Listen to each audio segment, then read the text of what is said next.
I recently had a client, and lovely woman. Lovely. I was dealing with her, but her husband was a top guy too, and they were kind of in the Black Rocks, the Lorgan area, an area I know well. Grew up in Mount Marion, and went down to the house to meet them to go through the cost plan. And the reality of it was, the house needed a fair bit of work done to it. In terms of size and shape, and then in terms of actual scope, insulation work as well.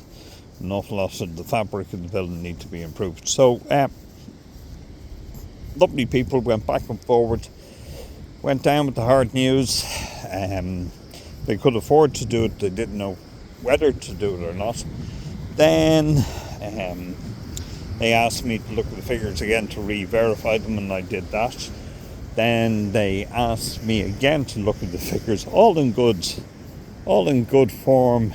Lovely people, no problems, don't mind looking at things 2-3 times. Even got a friend of mine to cast his eyes over it. He's quantity surveyor. So he came back and he said, look, I'm within 1 or 2% of you. So the figures were verified, and didn't hear anything of them. Got my fees paid, and then the next thing, I got a telephone call, would I come and do a house survey for them?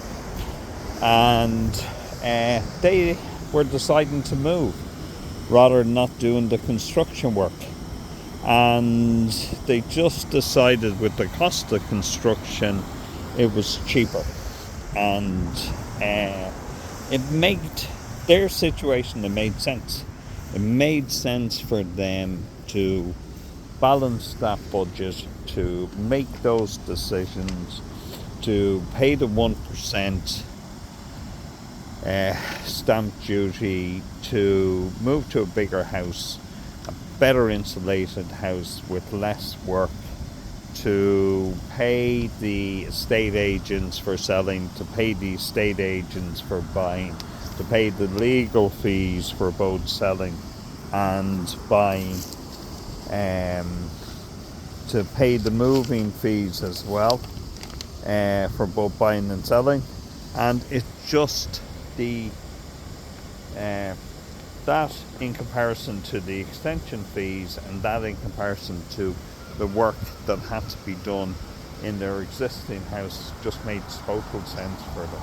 They did due diligence, they shopped around, I ended up in the end passing them on to a structural engineer rather than me, and they made the decision to stay.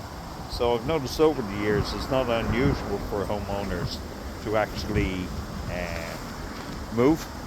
It's not the norm, but it's not unusual. And I think that this is a dynamic we're going to be seeing more and more in Dublin as the cost of construction goes up. Recently had it on my own road as well. Family moved in and the price seemed really high for the road, but actually when I looked at the pictures, they were walking in. Literally, there was nothing for them to do. The house had external insulation, it had mechanical done, it had the electrics upgraded, they'd upgraded the extension, they'd gone into the attic. The house was a finished house, got a great utility, so they got the front packs done. They literally had nothing to do. So it is a decision to move or to stay.